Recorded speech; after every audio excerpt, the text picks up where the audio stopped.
NEET போராட்டம் தலைநகரை ஸ்தம்பிக்க வைத்திருக்கிறது. அதனுடைய எதிரொலியாக சென்னையிலுமே ஒரு மிகப்பெரிய போராட்டம் தொடங்கி வைக்கப்பட்டிருக்கிறது.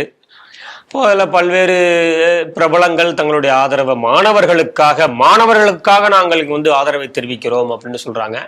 அதுல இருந்தே ஒரு மாணவர் ஒரு பேட்டி கொடுத்துருக்காரு. இதுல அக்கௌண்டபிலிட்டின்னு சொல்றாங்க. இதுல எங்க அக்கௌண்டபிலிட்டி இருக்குன்னு தெரியல. இது வேற திசையை நோக்கி போகிறது. ஹிந்து முஸ்லீம் அப்படின்னு ஒரு டாபிக் ஒன்று போயிட்டு இருக்கு உள்ளுக்குள்ளேயே. சம்மந்தமே இல்லாமல் விஜய் எதிர்ப்புங்கிறதும் ஒன்று அதில் வந்துகிட்டு இருக்கு. இது எங்கே போய் முடிய போகுதுன்னு தெரியல அப்படின்னு அதில் பங்கு கொண்டவரே சொல்கிறாரு. காலையிலலாம் வேலைக்கு போயிட்டு வந்துட்டு ஈவினிங் போய் தன்னுடைய சப்போர்ட்டை சொல்கிறவர் அவர் இப்படி ஒரு பேட்டி கொடுத்துருக்காரு. அது வைரல் ஆகிட்டு இருக்குன்னு செய்தி நீங்கள் எப்படி பார்க்குறீங்க? நீட் எதிர்ப்பு தமிழகத்திலிருந்து அப்பொழுதே எல்லா மக்களும் நீட்டை எதிர்க்கிறாங்கங்கிற ஒரு விஷயத்தை கட்டமைச்சாங்க. ரொம்ப நாளாக இதை கட்டமைச்சாங்க. ஒரு மரணம் நடந்தது, அதை வைத்தே திமுக எந்த அளவுக்கு போராட்டத்தை முன்னெடுத்தது அப்படிங்கிறத பார்க்குறோம். அனிதா ஆனால் இந்த விஷயத்துல அவங்க பேசல பார்த்தீங்களா? திமுக அமைதியா இருக்கு. திமுக அனிதாவை மறந்து விட்டார்கள். அனிதாவுக்காக இங்க போராடலை. ஒரே ஒரு நாள் லண்டன்லேருந்து வந்துட்டாரா இல்லை லண்டன்லேருந்து இருக்கிறப்ப அந்த அறிக்கை கொடுத்தாரான்னு தெரில. நாங்கள் தான் ஃபஸ்ட்டு தெரியுங்களா நீட்டுக்கு குறித்து அப்பொழுதே பேசி ஆட்கள். நாங்கள் அப்போவே நாங்கள் அப்படின்னு ஒரு அறிக்கையை மட்டும் ஸ்டாலின் கொடுத்ததோட சரி, அவங்களுடைய கட்சி தொண்டர்களோ எங்கேயும் ஆர்ப்பாட்டம் போராட்டம் எதுவுமே செய்யலை அப்படிங்கிறது குறிப்பிடத்தக்கது. நம்ம மோகனகிருஷ்ணன் சொல்ற மாதிரி குறிப்பிடத்தக்கது. இல்ல, அதையே இப்படி பார்க்க கூடாது. மாணவர்கள் போராட்டத்துல டெல்லியில போய் அரசியல் கட்சிகள் காங்கிரஸ் ஆகட்டும், அகிலேஷ் யாதவ் ஆகட்டும், கெஜ்ரிவால் போய் ஹைஜாக் பண்ண மாதிரி நம்ம பண்ண வேண்டாம்.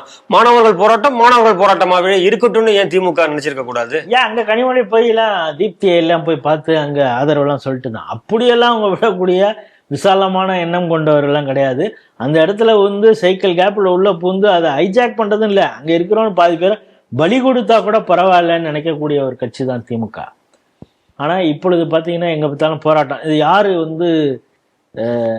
எப்படி வளர்ந்துட்டாங்க பாருன்னு நம்ம பெருமை சொல்லலாம். அதாவது என்னன்னா, திமுகவிடமிருந்து காசு வாங்கி கொண்டு கட்சி நடத்தி கொண்டிருந்தவர்கள் இப்ப அவங்களுடைய அலுவலகத்தையே கொடுத்துருக்காங்க.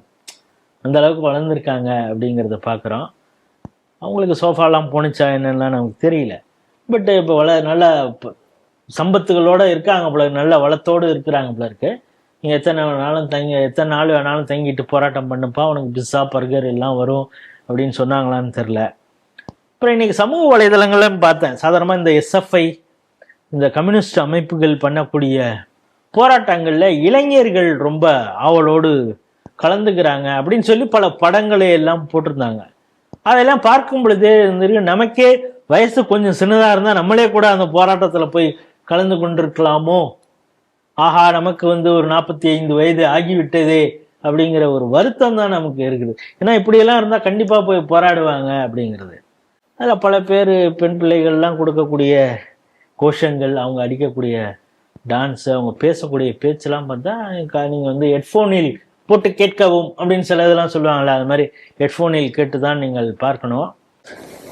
இது போல் பேசிகிட்டு இருக்காங்க ஒரு பக்கம். எப்பவும் போல் அது பிராமணர்களுக்கு எதிராக சமூக நீதி அப்படி இப்படிலாம் நடுப்புற ஒரு உருட்டு.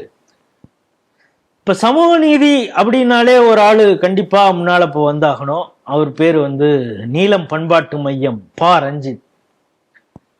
அவர் அடித்தது இன்னும் சூப்பர். அவர் பார்த்தாருன்னா ஒரு பெரிய போராட்டம்னு ஒன்று வந்துச்சு. நாங்கள் மாணவர்கள் கூட நாங்கள் இருக்கிறோம் அப்படின்னு சொல்லி அவர் போராட்டத்தில் பார்த்தீங்கன்னா வெற்றிமாறன், ஆகச்சிறந்த திரை ஆளுமை மன்சூர் அலிகான், ஆடு புருஷன் அமீர், அதுக்கப்புறம் தேவயானியும் திவ்ய தர்ஷினி, அந்த அம்மா ஒன்று ஆண்ட்ரியா, அற்புதமான கலைஞர் ஆண்ட்ரியா, ரேவதி இவங்களெல்லாம் கூட அதில் கலந்துட்டு இருக்காங்க.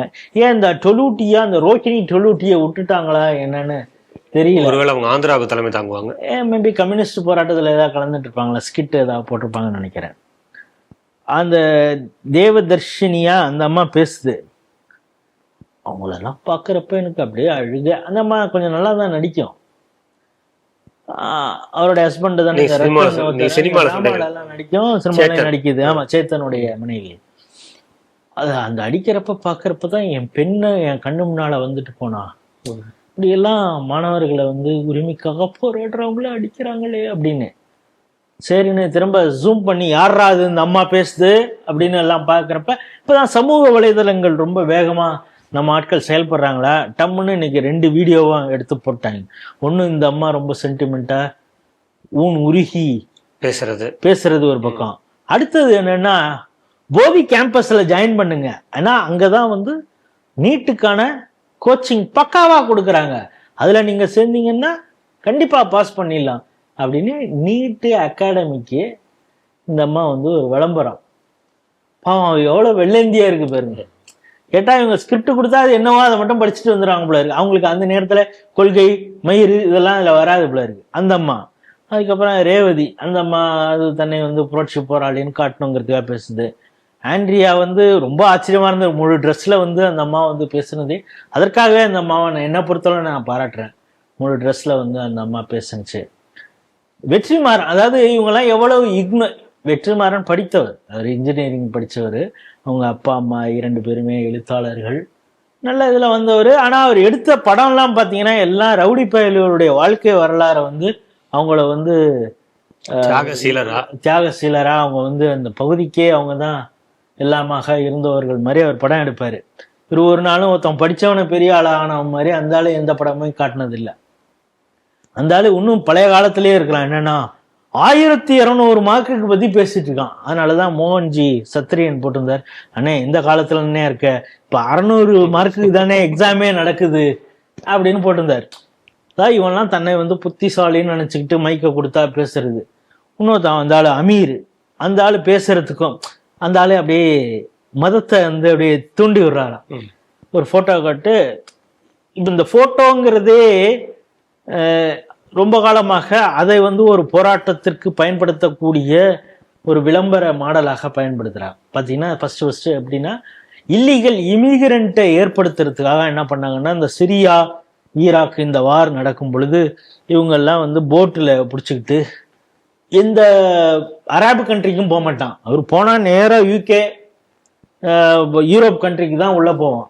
ஏன்டா உங்களுதுல 52 நாடு இருக்குதுடா, அதுவும் மண்ணிலே சொர்க்கத்தை காணக்கூடிய ஐக்கிய அமீரகத்துக்கு போக வேண்டியது என்னன்னா அங்கெல்லாம் போடா, ஏன்னா அவன் வெளுத்துருவான். அதனால இப்ப எகிப்துல அவ்வளவு பெரிய வாள் கட்டி வச்சிருக்கிறான், ஏன்னா பாலஸ்தீனை எவனும் உள்ள வந்துடக்கூடாதுன்னு. அது மாதிரி இருக்கிறவன் என்னன்னா இவனு இங்கேருந்து போகணும். அதுல வந்து ஒரு தடவை ஒரு போட்டு வந்து இறந்து போயிடுச்சு. அதுல ஒரு குழந்தை இறந்து அந்த பீச்ல இருக்கக்கூடிய அந்த போட்டோ வச்சு இவர்களுக்கு நாடற்ற நாதியற்றவர்களாக இருக்கிறார்களேன்னு சொல்லி அதை வந்து ஒரு ஃபோக்கஸ் பண்ணி எல்லா மீடியாலையும் அதே போட்டோவை போட்டு இதை சொல்லியே பல நாட்டில் அவன் திருட்டு தினம் இப்படி ஆயிடுச்சேன்னு அந்த இதுவும் சாதாரணமாக லிபரல் பேசக்கூடியவனா வெஸ்டர்ன் கண்ட்ரி எல்லாம் எல்லாரையும் திறந்து விட்டான். இப்போ எல்லாத்துக்கும் அனுபவிச்சுட்டு இருக்காங்கிறது அது வேற. இது மாதிரி ஒரு போட்டோ வச்சுக்கிட்டு ஒரு புரட்சி. இப்போ என்னன்னா, ஒரு அம்மா வந்து அப்படி மகாராஷ்டிரால ஒரு லாரி ஒரு போலீஸ் வேனை அப்படி தடுத்து நிறுத்திட்டு நிற்கிது. அப்படின்னா அவங்கள வந்து கைது பண்ணிட்டு போறவங்களே நிற்கிறான். எல்லா பையனையும் வச்சு கேமராமேன்லாம் அழைச்சிட்டு வந்துருச்சு. சரி அப்படின்னு வந்து வச்சு அது அப்படி நின்றுட்டு வந்தார். ஒரு பெண் அதிகாரத்தை தடுத்து நிறுத்திய சிங்கப்பெண் அப்படின்னு புதிய தலைமையில போட்டிருக்கா. நான் என்ன சொல்றேன், இது இப்போ இருக்கக்கூடிய சமூக வலைதள காலம். அதுவும் பொத்தாக்குறைக்கு எல்லாம் வந்துருச்சு. நீ எதுக்கு இப்படி கொஞ்சம் கூட கூச்ச நாச்சம் இல்லாமல் போடுறான்னு தெரியல. நம்ம பையில உடனே அதை ஆய்வு பண்ணி பார்த்தா அந்த அம்மா இன்ஸ்டாகிராம்ல 149 ரூபா பே பண்ணீங்கன்னா அந்த அம்மாவுடைய வீடியோ உங்களுக்கு பலவித ரூபங்கள்ல கிடைக்குமா. அது வந்து ஒரு இன்ஸ்டா பிரபலம். அது வந்து இந்த மாணவர்களுக்காக போராடுது. அதை வச்சு இவனை விளம்பரம் பண்ணி, அதே மாதிரி ஒரு பெண் வந்து இப்படி நிக்குது. ஏன்னா பசங்களை எல்லாம் போலீஸ் அடிக்க வராங்களா, அந்த பொண்ணு அப்படி தந்து டிங்குவை காட்டிக்கிட்டு அப்படி நிக்குது. மாணவர்களை காப்பாற்ற, ஆண் சமூகத்தை காப்பாற்ற தனி ஆளாக ஒரு பெண், சிங்கப்பெண் அப்படின்னு. அதுல தலைவன் அமீரை மிக்ஸ் பண்றான். அடிப்பவனும் இந்து, அடி வாங்குபவனும் இந்து, தடுப்பது அடி தலைவன் அப்படியே மதத்தை இது பண்றாங்க. உனக்கு எந்த ஆடு எங்க போகுது, எப்போ வாழை தூக்கி நிக்குன்னு நீ பாக்குறாள். உனக்கு எதுக்கு இந்த நீட்டு உனது? சரி, இப்ப இந்த பொண்ணு ரைட்டு, அந்த பெண் வந்து ஆண்களை வந்து காப்பாற்றுறா ரைட்டு. ஏண்டா உன் பொண்ணு கல்யாணத்துல நீ மேடையத்திலே பொண்ண இப்போ அப்பனா இது போல இந்த பெண்ணோட உன் பெண்ணு இருந்து காப்பாற்ற முடியாதுல்ல. ஏன் அவர் இந்து பெண் வந்து காப்பாத்துது, உன் பெண் இப்படி வந்து காப்பாத்துமாங்கிற ஒரு கேள்வி எல்லாம் எழுது. அதனால ரொம்ப உணர்ச்சி வசப்பட்டு பொங்க வேண்டாம் அப்படின்னு அமீர் போன்றவர்களுக்கு சொன்னது மாதிரி அந்த பையன் ரொம்ப சொல்றாரு, என்னங்க நான் என்னமோ நினைச்சிட்டு நீட்டுக்காக ஏதோ ஒரு போராடுறானுவோ ஏதோ சொல்லுவானுன்னு பார்த்தா மோடியை திட்டிகிட்டே இருக்கானுவோ, பிராமணர்களை திட்டிகிட்டே இருக்கானுவோ, இந்து முஸ்லீமை இந்துக்களை கிண்டல் பண்றானுவோ அப்படின்னு. இதுதான் டெல்லியிலையும் நடந்துகிட்டு இருக்குங்கிறத பார்க்குறோம். அது அடுத்த செய்தியிலையும் விரிவாக பார்ப்போம். ஆகவே இங்கே வந்து ஒரு பொம்மாத்து, அதுல வேற பாரஞ்சித்து, அதுலேயும் பிதிக்கிட்டோம், நசுக்கி விட்டோம். எங்களுடைய தலித்துகள் பற்றி பேசுவதற்கு பேசுனது நீட்டை பத்தி, தலித்துகள் பற்றி குரல் கொடுப்பதற்கு யார் இருக்கா அப்படின்னு. அதுல வேற ஒரு கிண்டல், 8 அமைச்சர்களை தலித் அமைச்சர்களை கொடுத்து விட்டால் போதுமா, அதுல ஒருவர் தான் வந்து உணர்வோடு இருக்கிறார், யாரு, பயங்கரவாதிகளுக்கு ஆதரவாக வன்னியரசு, பாக்கி எல்லாம் பேருக்கு தான் தலித்துகளாக இருக்கிறார்கள் அப்படின்னு பாரஞ்சித் பேசுறான். அதனால இவங்களுடைய நோக்கம் என்ன அப்படிங்கிறது புரியுது. நீட் போர்வையிலே இந்துக்களை பிரிக்கக்கூடிய ஒரு வேலையை செஞ்சிட்டு இருக்காங்க அப்படிங்கிறது அந்த மாணவன் சொல்லக்கூடிய ஒரு கருத்தாக இருக்கிறது.